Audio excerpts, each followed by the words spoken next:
Hello, and thank you for coming back again to watch the part 2 to my reaction of a video I watched. So this is the part 2. I've recorded the part 1, so the link will be in the description field below. Feel free to watch. So the name of the channel is Obodo Oyinbo TV. I'm going to leave her link. Her name is Bridget. I'm going to leave her link below.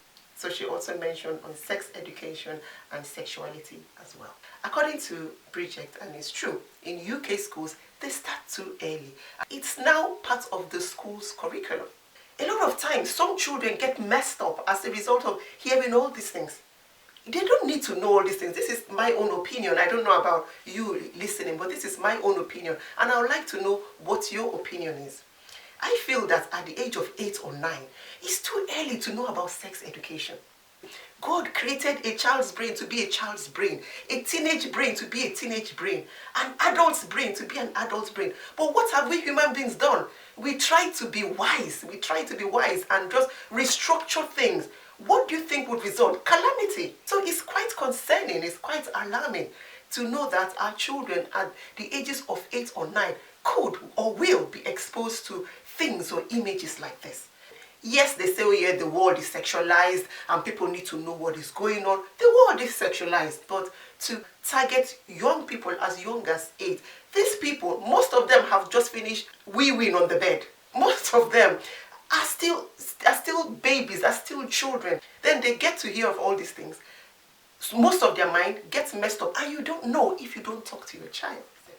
There's the sex education. There's now teaching them about sexuality, where they're teaching them about gay, about lesbian. I'm not saying, oh, when you see somebody that is gay or when you hear someone that is gay, you run away. No, you actually, because they are human beings as well. But my concern is teaching children, oh, this is good, this is good. Right? Even as an adult, as old as I am, there's so many things I hear about that still confuses me. But as an adult, I have to get on with life.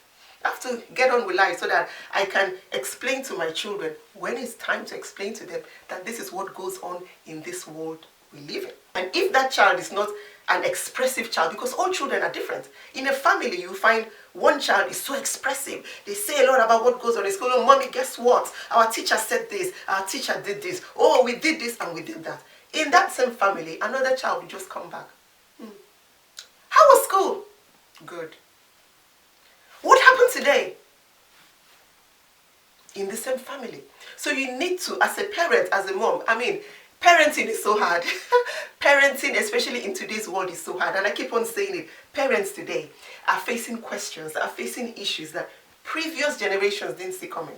But we are here facing it, and we have to face it for the sake of our children. So yes, there's nothing that we can do about it, because I remembered when they were talking about it, people were writing to the parliament, filling out forms, signing petitions, but it still happened. It is. For me personally, it's an uncomfortable topic to be talked about, especially the age of the child. But since they are teaching this in school, I believe tackle that discomfort and talk about it at home. When it comes to that, you just have to say, this is what goes on. This is what goes on. But this is how we are. This is our values. And this is how you should grow up. By God's grace, you will do. You know. And after doing all that, as a Christian parent, you go down on your knees and seal the whole thing with prayers. Seal the whole thing with the blood of Jesus. And what can you do? You can only pray for the best for your child. So you come at it from this way, so that when they get to school, we don't even know what angle they teach them really, because when it comes to sexuality, they say it's about diversity. But there are other kinds of diversity, and I really personally don't know why they have to emphasize sexual diversity. People can learn sexual diversity, but I believe it's in secondary school. There's racial diversity, there's ethnic diversity, there's religious diversity, there's cultural diversity. But they don't emphasize all of these things. When it's even time for Black History Month, you will not really see, except you're maybe a parent that is into all those, oh, let's talk about Martin Luther King, let's talk about Malcolm X, let's talk about Nelson Mandela. That's when you now see maybe schools trying to be involved. But if you're in a school where a lot of parents, a lot of Black parents are not involved, nobody does anything on Black History Month, nobody says anything about racial diversity, ethnic diversity, cultural day, a lot of schools don't even practice all these things if you're not really involved in their school. But since this is part of their curriculum, what do we as parents do? Get more involved.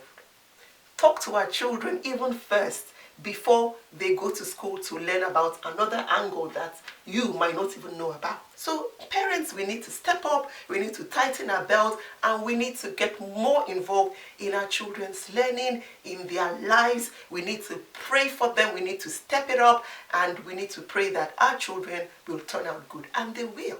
Thank you so much for watching, and yes, I'll wait to read your comments. Please subscribe to this channel for more amazing videos, and I'll see you next time.